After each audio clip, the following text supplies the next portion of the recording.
product designer is the fact that you're actually solving real life problem, and that's actually a superpower because you're very, very important. You're very important in the team. Yep, you're very, very important. Product designers are actually like, they are really, really important in a team because they actually interact more with users. Like I said, most especially the UX professionals, the professionals in the UX, the user experience part. They interact more with the users. They know what the users want, what their pain point is, what their goal is, so they can know how to actually design the interface or design the platform to suit the users and make the experience more better and way seamless than the way it was before. So yeah, I'll say it's because you're actually solving real life problems. Like, you're a problem solver. Yeah, let me put that way. Okay, what challenges have I faced in the tech sector and how did I overcome them? Okay, I'll say first of all, at times this is actually a challenge that I think almost everybody faced, almost everyone in the tech sector faced at one point in their life, which is first off, it is actually rejection. That is when you get started, like at the point of you starting at the edge of your career where you're starting and you really want someone to give you an opportunity to showcase your skill. So applying to thousands of companies or hundreds of companies and facing rejections from 99.9% of them, like, it's something that might bring you down. So it's actually a challenge that, if not faced properly, if not tackled properly, the person can actually just decide to, well, I don't think this career is for me.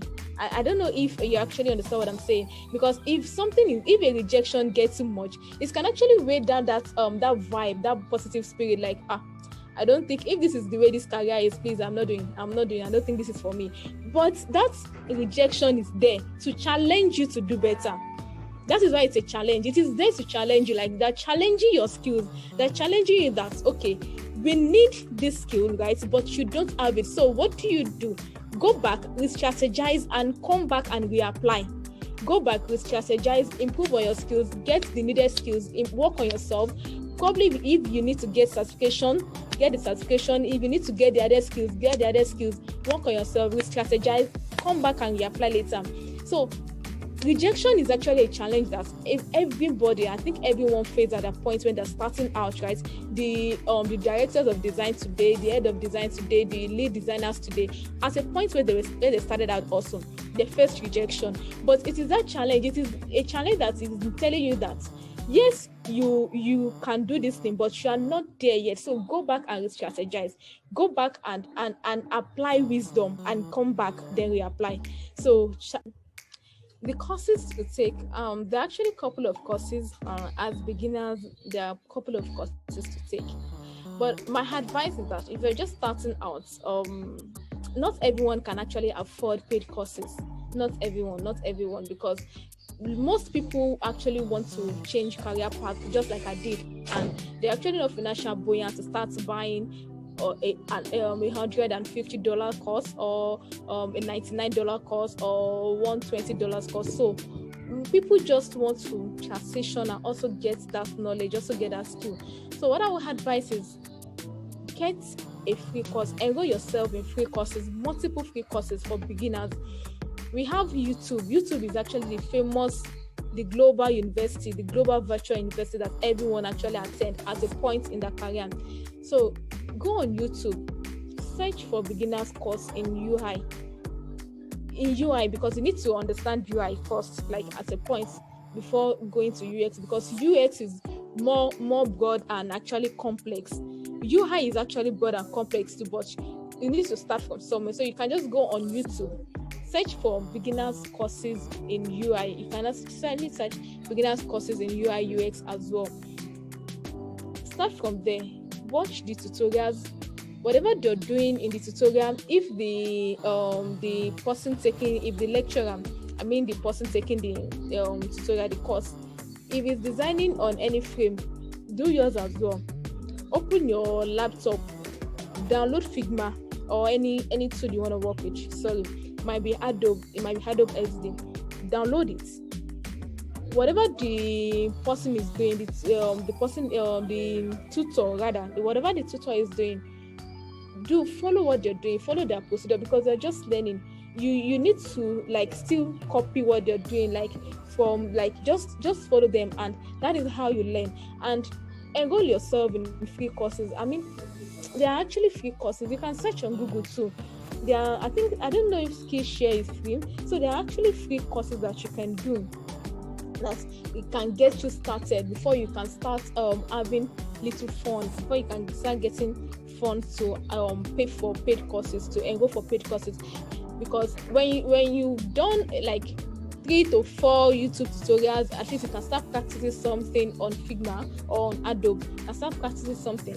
And then when you know that you're putting yourself out there, you're practicing, you're putting yourself out there, the funding will come for you enrolling yourself in a paid internship, right? A paid internship or paid courses on Udemy or Coursera. But first thing first, YouTube is a virtual university for everyone, whatever you want to learn, whatever at all. I mean, anything you want to learn at all is actually on YouTube. Lots of videos for you, lots of free videos for you to learn from. So just start with that. Go on YouTube, search for beginners courses or beginners tutorials in UI UX design. Watch as you're coming in to get yourself a good career, a good profession, so you can do it. But when you're coming in, you have to be an open book. I mentioned the other time, you need to have a positive attitude to learning. That is actually very, very important. Like, I mean, 100% absolutely important. You need to have a positive attitude to learning. You need to be someone who takes feedback without having grudges or whatever with the person that actually give you that feedback, right? So having a positive attitude to learning will actually help you to move forward fast. It actually helped me.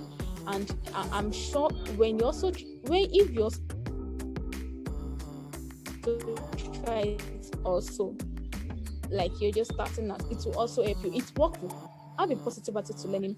Ask questions. See, there's no harm in asking. You don't know it. Nobody will kill you. Ask questions. When you get confused and you feel there's someone you can talk to that is in that field, like a superior that you can talk to, hit up the person, probably on social media or anything. Ask questions. If you can ask generally on the social media handle, ask questions. You don't keep to yourself, most especially when you're just starting out. It's something you can do, even for the fact that you're in secondary school, you're just leaving secondary school. Trust me, this is something you can do, but you need to have a positive attitude to learning, and you should be able to. You need to be inquisitive. Like, open your mouth to ask questions. Even as a professional, you still need to know how to ask questions, not to talk of if you're just starting out. So you should be able to ask questions. Wherever you get stuck or wherever you're confused, ask people questions. Let them tell, if you're confused, oh, okay, I'm confused at this point, I don't know what should I do. You should be inquisitive. Nobody would hurt you or kill you for asking a question. The worst anybody will say is, oh, I'm busy, I can't answer to your question. And then you move to the next person. You move to the next available person who is actually available to answer your question. The next one, make friends. Make friends with people that are actually in the field, people that are already in the industry, that are doing well, that already have like a job and that are doing well, or people that it might not be a full-time job. We have different kind of job. We have part-time, we have contract, we have full-time. So, but people that are actually in that field already, that are working and are doing well, make friends with them. Relate with them, interact with them. It will really help you go fast. And whenever you're working, try as much as possible to get feedback from these people. Another one, get a mentor. A mentor is really, really important. See, the influence of a mentor can never be overemphasized. It can never be overemphasized.